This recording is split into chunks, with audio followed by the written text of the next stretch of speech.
इस तक उतना ही बना जितना 1952 से लेकर 2014 तक बना। और आप हमको जो है शिक्षा दे रहे हो डेमोक्रेसी की। मैं आरटीआई पर ही आ रहा हूँ, आरटीआई पर ही आ रहा हूँ। मैं ये कह रहा हूँ कि इनका जो तरीका था मैडम, इनको केवल लॉलीपॉप जनता को दिखाना था।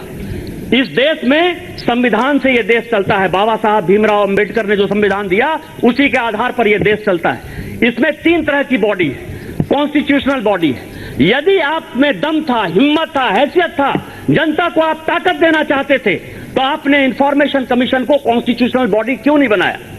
यदि आप इलेक्शन कमीशन की तरह उसको ताकत देना चाहते थे, अधिकार देना चाहते थे, पैसा देना चाहते थे, तो आर्टिकल 324A, यहां ढेर सारे विद्वान बैठे हुए हैं, उसी के साथ उसको क्यों नहीं जोड़ दिया?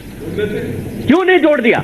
मैं आपको बताऊं कि कॉन्स्टिट्यूशनल बॉडी जो है वो 324(1) से जो है गाइडेड है, जो इलेक्शन कमीशन है।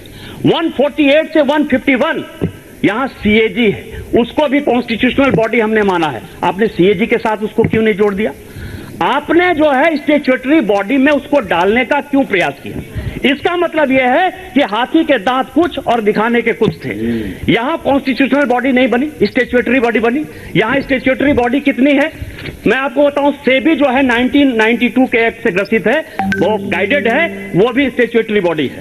उसी तरह से मैं आपको बताऊं CBI, NHRC, national law commission, NGT, सभी स्टैट्यूटरी बॉडी है। क्या आपको लगता है कि उसका इंडिपेंडेंस नहीं है?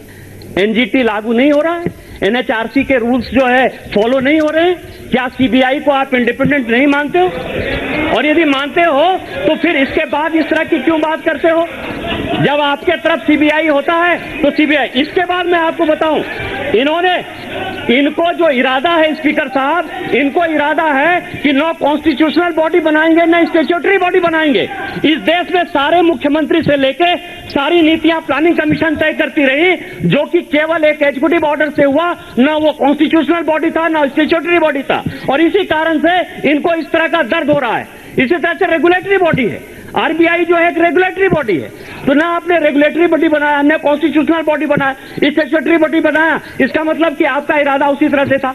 दूसरा मैं आपको बताऊं कि शशि थरूर साहब ने एक बड़ा जो है कोट किया सर, वो भाग गए। उन्होंने बड़ा एजुकेशनल क्वालिफिकेशन, मैं आपको बताऊं कि इन्होंने ऐसे ऐसे इंफॉर्मेशन कमिश्नर बनाए सर, यदि इनके ऊपर कोई चार्ज आ गया, बाल भवन, विकास भवन, इंदिरा भवन, राजीव भवन, इनका ढेर सारा भवन है सर, उसका मैं बताऊं, उसी आचार्यलू का जो है ये जजमेंट है, मैं लेकर आया हुआ हूं। ये कह रहा है कि आरटीआई एक्टिविस्ट के बारे में क्या कहता है सर, वही इंफॉर्मेशन कमिश्नर कह रहा है कि therefore commission admonish the appellate for the misuse the RTI Act just for the sake of vigilance, forcing them to devote all their valuable time, energy, etc. The appellant had chosen to send email directly to the commission. This finally disposes of all his appeals on this matter, directs the appellate that he shall not repeat such RTI requests, and directs the respondent authority not to cause wastage of public resource in responding to a repeated, frivolous and harassing RTI application for the appellant. ये इस तरह का आपका बनाया हुआ था, जिसके आधार पर आपने इतना बड़ा हंगामा किया। और मैं आपको बताऊं कि अपने दिल से जानिए पराये दिल का हाल।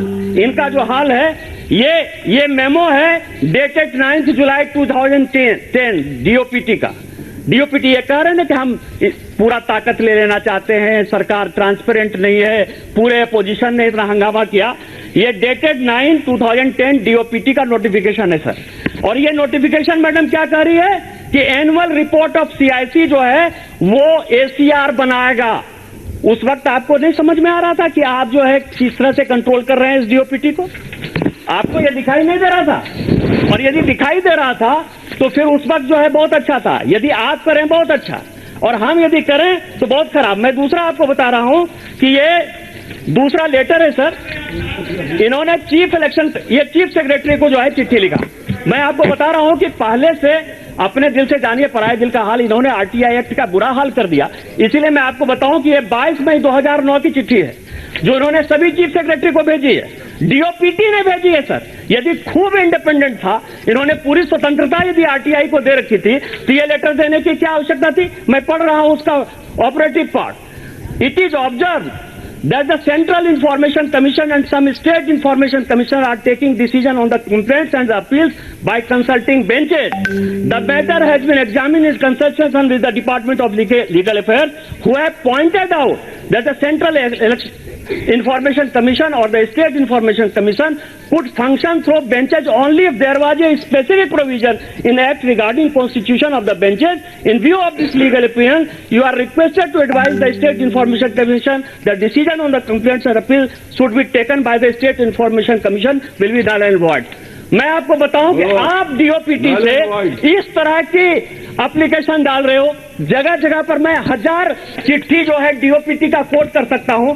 आपने आरटीआई एक्ट का जो है सब्जी बैगन और भाजा बना दिया है। हम इसको मजबूत करना चाहते हैं, हम जनता को अधिकार देना चाहते हैं और इसीलिए मेरा सरकार से आग्रह है कि हर हालत में इसको जल्दी से जल्दी पास करिए और एक रूल और रेगुलेशन बनाइए। इन्हीं शब्दों के साथ जय हिंद जय भारत। शुक्रिया। माननीय सांसद श्री दिलेश्वर कमाई साहब। माननीय सभापति महोदया, आपने मुझे सूचना का अधिकार संशोधन विधेयक 2019 पर बोलने का अवसर दिया, इसके लिए आपका आभार प्रकट करता हूं। महोदया, सरकार के कामकाज के बारे में उससे सवाल पूछने की आजादी लोकतंत्र की कसौटी है। 2005 में यह कानून लागू हुआ तथा भारत के नागरिकों को सवाल पूछने का हक मिला था, किंतु उस कानून में बहुत सी कमियां हैं जिसे इस संशोधन के माध्यम से सुधार करना लाजमी हो गया है। यह नागरिकों के लिए एक बहुत बड़ा हथियार है। इस कानून के माध्यम से भ्रष्टाचार पर लगाम लगाया जा सकता है। नागरिकों का सशक्तिकरण करने की दृष्टि से और सरकार के कामकाज के पारदर्शिता लाने के उत्तरदायित्व की भावना पैदा करने के उद्देश्य से यह संशोधन बहुत ही महत्व रखता है। महोदय, सूचना आयुक्तों को संवैधानिक संस्था के बराबर दर्जा इसलिए दिया गया है ताकि वे स्वतंत्रता और स्वायत्तता के साथ काम कर सके। सूचना आयुक्तों के पास यह अधिकार होता है कि सबसे बड़े पदों पर बैठे लोगों को आदेश दे सके कि वे एक्ट के नियमों का पालन करें। महोदय, इस संशोधन बिल में यह प्रावधान किया गया है कि अब से केंद्र सरकार यह तय करेगी कि केंद्रीय सूचना आयुक्त और राज्य सूचना आयुक्त कितने समय के लिए पद पर रहेंगे तथा उनके वेतन भत्ते एवं सेवा की अन्य शर्तें, पदावधि इत्यादि केंद्र सरकार द्वारा ही निर्धारित की जाएगी। बिहार में यह एक्ट काफी कारगर साबित हो रहा है, किंतु यदि संविधान में यदि यह संशोधन हो जाता है तो सभी स्तरों पर इस कानून के तहत काम होगा। फलस्वरूप जन शिकायतों का समाधान में यह कानून काफी सफल साबित होगा।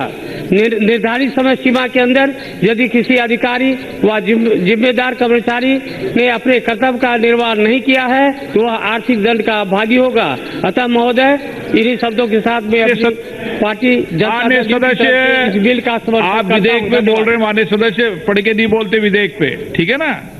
माननीय सदस्य, फ्लोर नेक्स्ट।